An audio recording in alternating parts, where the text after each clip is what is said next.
Hello అండి. అందరికీ నమస్కారం. 2 రోజుల ముందు పెట్టిన వీడియోస్ అన్నీ చెనక్కాయల గురించే ఉన్నాయి గదా! ఈ 2 డేస్ అయితే వర్షం పడతానే ఉన్నిందనమాట. అందుకని చెప్పేసి ఇటువైపు అస్సలు రాలేదు. ఇంకా ఇంట్లోనే ఏదో ఒక పని జేసుకుంటే ఇంట్లోనే కాలక్షేపం అయితే జేసుకున్నాము.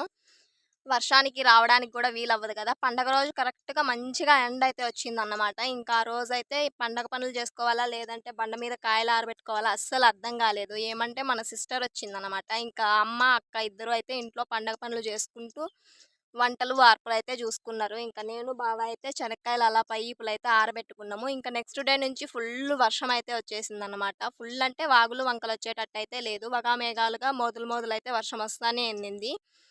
అందుకని చెప్పేసి రావడానికైతే అస్సలు వీలు కాలేదు. అందుకని చెప్పేసి ఈ పొద్దున్నేనే అయితే మంచిగా సెబ్బిగా పోయిందనమాట. అందుకని మన ఆయుధాలన్నీ పట్టుకొనొచ్చేసినాను. ఇంక బండంతా నూకేసినాననమాట నీళ్ళు.